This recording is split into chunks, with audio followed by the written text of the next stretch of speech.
Got to represent the school. That's right. Me and Riley. So, what's been, I guess, the key for you in this development? I mean, you haven't had a ton of opportunity, but like, how do you measure your success when you're kind of in and out different places and that kind of, are you continuing to progress, do you feel like? Oh, yeah, for sure. I think all the adventures I got to experience last year were a huge blessing at the end of the day, and each opportunity helps to build your mental resiliency when you go into new programs, you're working with new players, around new coaching staffs. And so I look at last year as just an unbelievable blessing because it's allowed me to be a little bit more mature, a little bit more grown this coming around. So I think if you just phrase those things positively, they always impact you for better. And this is where it all started. This is where it all started for me. Your long career has started. Yes. Is it kind of crazy? I guess, what does this tell you about their confidence level in you to kind of make the move they did, and it's sort of your position to win or lose? I'm extremely grateful for it. I remember that was kind of my motto last year when I came in, was just gratitude, just being able to have an opportunity to come here and be able to kick and be able to meet all these awesome people, be around my teammates, and then that inspires you to give them your best every single day and continue to work hard. And then if you do give it your all and you do work hard, then you get more opportunities. And so I don't think I thought too far ahead. I got here an undrafted free agent, and I was just like, I'll just do my best and give everything that I had. And then because of that, I think that there was more faith and trust put in me, and I really appreciate that. I think that's one of the coolest parts of this program is that belief. And it inspires me to want to perform and do better because I have people that have my back and trust in me. But then with all positions, but really kicker more so, when you get the chances, you've got to perform. Mm-hmm. So when you got those chances at 2 or 3 places, did you feel the pressure to perform, or just do you embrace the chance to perform? You always feel the pressure, for sure, but a lot of people have said pressure is a privilege at the end of the day, and that's the way I thought about it. Like, how cool did I get to go out there on that field and get a chance, to kick the ball through the uprights and perform for a team. And so at the end of the day, like, you do feel it, and the pressure does get to you, but if you're able to frame it positively and just look at it as a blessing, it always ends up being a positive thing. What excites you about potential to be like the guy, the main kicker with the Colts? Giving back to the program that's given to me. I think, like I was saying earlier, when you're given opportunities and people put trust in you, you want to perform for them. And I know that the NFL can be business-oriented to a certain extent, but I really do want to be here. Like, I really enjoy representing the Colts. Like, I take pride in that. I'm from Westfield locally. And so the exciting part isn't that, I've earned this right to go out and potentially be the guy. It's, I've been given that opportunity. I want to make the most of it. I want to bring pride to this organization and the fan base. When you signed this offseason, did you know, did you expect what was going to happen with Matt? No, I was just focused on, I didn't even know what was going to happen in Kansas City. I was over there and I got injured and they kept me on injured reserve. And I was thinking March 13th or whenever the window opens, I'm like, there's going to be some interesting things that happen. And then everything kind of came out last minute, and then you have to make decisions fast. And just grateful that the Colts reached back out to me, and then I had the chance to come here. But no, I didn't know what was going to happen or what the moves were. You just kind of have to make decisions based on what you're given on a day-to-day basis. What did lead you to choose Indy in the moment? A lot of the reason, like being here last year and being around Luke and Rigo and their professionalism and just the type of guys they are, and then the type of coaching staff that's been put in place by an organization that cares about character and values. I experienced so much growth here last year. I felt called to be back, that there was more to experience. And that's one of the reasons I came back is, last year was so exciting. It was such an awesome experience. I want to be a part of that again.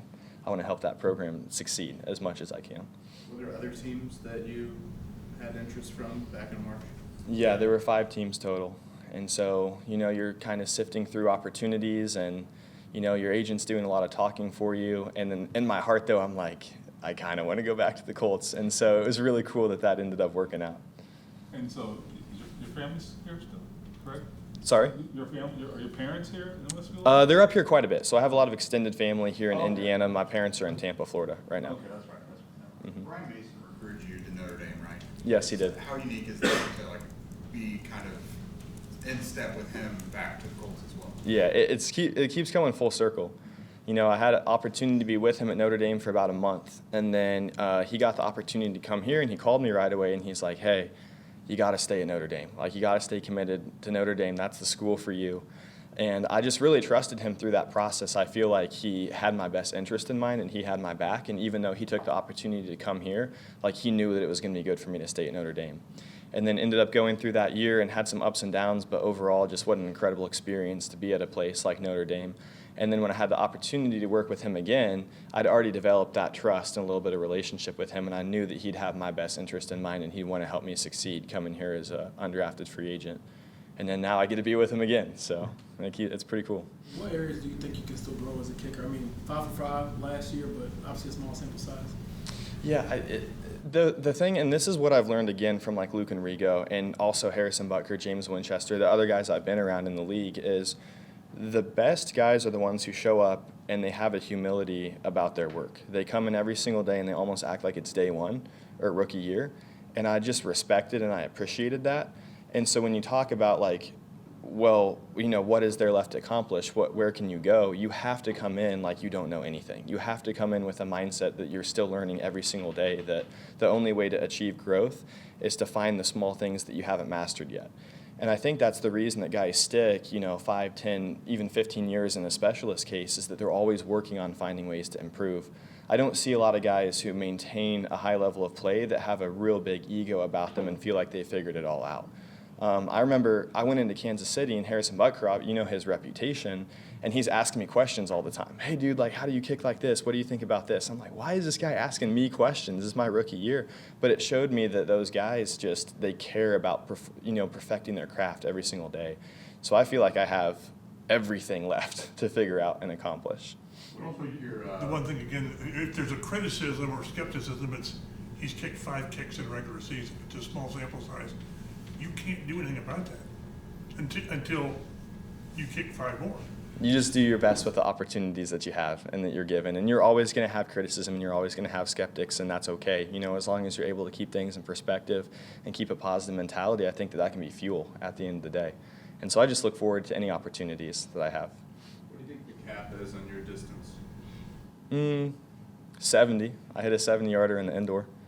So obviously conditions play into that a little bit, but I feel confident about as far back as we'd ever need to kick a field goal. What was Cincy, 56? 56. I caught a little under that one, though. It was a little bit of a rainbow ball. Yeah. Having so much change in your rookie year, going to 3 different teams, but making all your kicks, how do you stay grounded and not let everything get so chaotic? Because that's a lot of change in 1 year. That's a really good question. I think it comes back to what a lot of guys have said before me. You have to place your identity in something that's not football. Because if you just go up and down with the tides of what's happening and how you're performing, you're never going to be steady. You're always going to be up and down. And so for me, I'm extremely blessed to have a strong faith. It's something that I work on every single day. I have a great community here in Indy where I'm going to Bible studies with friends. And I also have a lot of Christians in that locker room next to me that hold me accountable. And so that, to me, is my grounding mechanism. And then I make sure that I'm doing things outside of football that my identity isn't caught up in my performance. Because if you let it, it'll go up and down, and it'll really affect you.